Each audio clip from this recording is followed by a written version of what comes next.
Manifestement, le PSG, après avoir remporté la Ligue des Champions, considérait qu'avoir peu d'arrivées et beaucoup de départs était un bon mercato. C'est donc le choix qu'ont fait Luis Campos et Luis Enrique. Sur ce point de vue, c'est abouti. On peut donc parler d'une certaine manière d'un mercato réussi, mais on va également voir qu'il y a beaucoup d'échecs. Et de mon point de vue, je pense qu'on peut aussi dire qu'il est quand même assez décevant, pour ne pas dire mauvais. Alors déjà, on va regarder un peu les arrivées avec Transfermarkt. Bon, alors déjà, les deux grosses arrivées, Ilya Zabarny et Lucas Chevalier. J'ai déjà fait des vidéos individuelles pour tous les transferts, donc je vais pas forcément aborder plus la question. Zabarny, un super défenseur central qui, à terme, pourra remplacer Marquinhos et qui entre dans une rotation plus. Lucas Chevalier qui vient remplacer Donnarumma pour un coût moindre, entre 4 et 5 millions de salaire, avec 40 millions de transferts, mais il a 23 ans, donc c'est pas non plus ahurissant. Finalement, c'est à peu près tout, parce qu'on a des retours de prêt, mais qui sont beaucoup repartis. Et on se retrouve avec un tout petit peu plus de 100 millions de dépenses. Par rapport aux autres saisons, c'est franchement pas énorme. C'est vraiment de l'ajustement. Et encore, c'est même un sous-ajustement, puisque Lucas Chevalier, il vient pas combler un besoin. Zabarny, on peut dire que oui, par contre, parce qu'effectivement, il y avait peut-être un besoin du point de vue des défenseurs centraux. Ça permet de gagner en polyvalence. Ça permet d'envisager qu'on ait un Marquinhos à droite, ou qu'il y ait une défense à 3 qui se crée. En tout cas, il y a des nouvelles possibilités tactiques apportées par Zabarny. Et en ce sens, on peut dire que c'est plutôt un bon transfert. Du côté, cette fois-ci, des départs, là, on a quand même beaucoup de gros. Quand je dis gros, c'est pas forcément les titulaires. On a très peu de départs de titulaires, hormis justement Donnarumma, qui a été mis au placard. Il faut dire les choses comme elles sont. 26 ans, après la meilleure saison de sa vie, ou plutôt les 6 meilleurs derniers mois de sa carrière. Il a été le meilleur gardien de la Ligue des Champions. Il aura le trophée Yashin. Comme je l'ai dit, j'ai aussi fait une vidéo pour la plupart des départs, en tout cas, surtout pour Donnarumma. Et ce qu'il faut dire, c'est que c'est normal qu'il parte. Ça fait un peu mal, mais il demandait un salaire beaucoup trop élevé, ou plutôt son agent le demandait. C'est un choix tactique. Luis Enrique avait envie de plus de solutions à la relance, dans le jeu long, et également lorsqu'on était pressé. Donc il part, il a été extrêmement classe. À noter là, son conférence de presse récente où il a vraiment dit du bien à la fois des joueurs, il a dit qu'il a eu beaucoup de soutien, qu'il comprenait la décision de l'entraîneur et comment il y avait eu de l'honnêteté entre les parties. Il a eu un hommage et il a été franchement hyper respectueux, il n'y a rien à dire. C'est vraiment une légende au Paris Saint-Germain et ça fait plaisir de voir qu'enfin un joueur est respecté par la direction et part avec classe. Du côté des autres départs, ce qui est cool, c'est qu'on a quand même beaucoup de masse transfert qui disparaît. Déjà, on a Asensio qui était un des plus gros salaires avec plus de 12 millions. Les indemnités, on s'en fiche un peu, que ce soit 7,5, 10. Ce qui compte vraiment, c'est de s'alléger niveau salaire. Mukiele, alors c'est un joueur polyvalent, mais on sait très bien que Luis Enrique n'en veut pas depuis le début. Donc il part à Sunderland, c'est très bien. De toute façon, il commence à vieillir. 27 ans, on arrive sur la fin de carrière. On signe quand même un petit chèque, donc ça fait plaisir. Carlos Soler, pareil, c'était un gars dont on n'arrivait pas à se débarrasser dans l'offre depuis des années. Skriniar, un énorme salaire pour très peu d'apport, un échec, mais au moins il part pour 6 millions en sachant qu'il était arrivé libre, c'est pas du tout une mauvaise affaire. Arnaud Tenas qui part, ça servait à rien de toute façon d'avoir déjà Safonov et le nouveau Renato Marin en doublure, sans compter Lucas Chevalier qui vient d'arriver, c'était le moment de s'en débarrasser. Moscardo qui part en prêt, très bonne chose je pense, et j'espère en tout cas qu'il va pouvoir briller, j'espère qu'il va pouvoir briller du côté du Portugal, qui laisse la chance aux jeunes.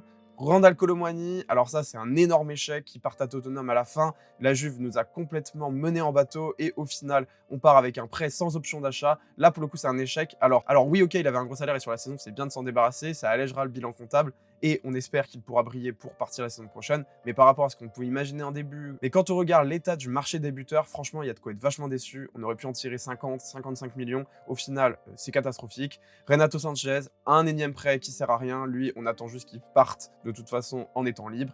Et puis voilà, globalement on se retrouve avec quand même beaucoup de gros salaires qui nous servent à rien qui partent. On a un effectif qui s'est restreint et aussi une masse salariale qui n'a fait que se diviser. Quand on regarde les salaires à l'époque, avec un Mbappé qui était à plus 70 millions, là, on regarde vraiment, il y a beaucoup plus d'homogénéité. Le PSG frappe fort. Du point de vue de la direction de Luis Campos et Luis Enrique, la chose est claire. Si tu n'acceptes pas la nouvelle direction salariale, si tu n'acceptes pas aujourd'hui qu'on est un grand club, qu'on a remporté avec des champions et qu'on restera intransigeant, tu pars. Il n'y a pas de sentimentalisme. Qu'on soit clair, les joueurs sont devenus des mercenaires, les clubs aussi, d'une certaine manière. Ils veulent le maximum de performance. Le Paris Saint-Germain redevient enfin une institution. Et de ce point de vue-là, je crois que eux le voulaient et on peut en être satisfait. Oui, c'est un mercato qui, du point de vue du dégraissage, est réussi. On vend quand même pas trop mal et on réussit vraiment à alléger la masse salariale. Pourquoi c'est important? C'est qu'il y a eu des nouveaux changements dans la manière d'aborder le fair play financier. Aujourd'hui, la masse salariale compte beaucoup plus. On ne peut pas dépenser plus de 70 à 80% des revenus annuels. Donc, c'était important de réussir à gagner en marge de manœuvre. Là, on a plus de flexibilité pour recruter, par exemple, en janvier. On sait aussi que maintenant, on est sur des recrutements qui sont intelligents. Alors, c'est pas qu'ils étaient débiles avant, mais c'est juste qu'aujourd'hui, en amont, on cible spécifiquement un ou deux joueurs. On a Luis Enrique et Luis Campos qui s'entretiennent d'abord avec le joueur, qui essayent de le convaincre, et une fois qu'il est convaincu, il vient. C'est pas dans l'autre sens, et c'est surtout qu'on ne cherche pas tant les opportunités. On vient vraiment sectionner profil, et vu qu'on a aujourd'hui un effectif qui est champion d'Europe, il faut le rappeler, on n'essaye pas d'aller se densifier pour rien. On sait très bien que si jamais on ne peut pas signer tel ou tel joueur, ok, c'est pas grave, on préfère pas forcément chercher de remplaçant. On se dit, on a déjà ce qu'il faut aujourd'hui, on essaiera de tenir avec. On sait que Luis Enrique, manifestement, aime bien avoir des effectifs restreints. Pourquoi? C'est du côté de l'entraînement, c'est plus simple, et du côté de l'analyse tactique, ça permet d'avoir un effectif homogène qui ne tombe pas dans le fait de ne jamais jouer et donc de se plaindre dans la presse, de faire du zèle. Là, on aura certes un effectif restreint, mais très concerné.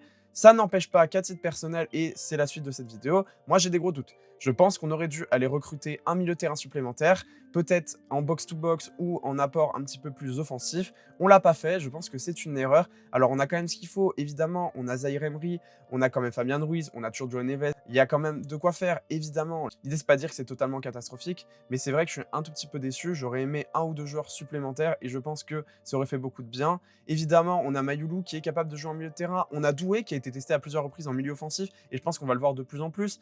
J'aurais également aimé un offensif supplémentaire parce que Kangin pour moi, il n'est pas suffisant. Et dans la rotation, là aujourd'hui, il y a un tout petit manque, il y a peut-être un tout petit peu de suffisance qui peut s'installer. On sait qu'on vient de remporter avec des champions et c'est pas toujours évident de performer 2 années de suite. J'aime beaucoup les joueurs qu'on a, évidemment, et je vais pas rappeler l'effectif, Barcola, Doué, Kvaratskhelia, il fait les retours, il est très bien. On a Dembélé qui est super performant, et même Gonzalo Ramos qui est pas parti et qui est franchement très bon en doublure depuis le début de la saison. On n'a pas pu faire le jeune Mastantuono du côté du Real Madrid, et sur Akliouche, il n'y a même pas eu une seule rumeur. On n'est pas allé vers lui, je ne comprends pas, c'était le profil parfait, un ailier capable de repiquer, qui était bon dans les retours défensifs, qui a de la vision de jeu, qui a de la qualité technique. Pourquoi est-ce qu'on n'est pas allé le recruter? En plus, c'est un jeune joueur français, il aurait tout à fait pu être Lucho compatible. Manifestement, c'était pas le cas. Le PSG avait sélectionné un profil et s'il ne l'avait pas, il ne voulait pas y aller.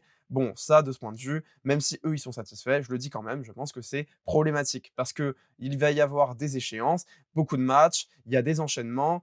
On a quand même des risques de blessures, de décompensation, et je pense qu'on risque de le payer.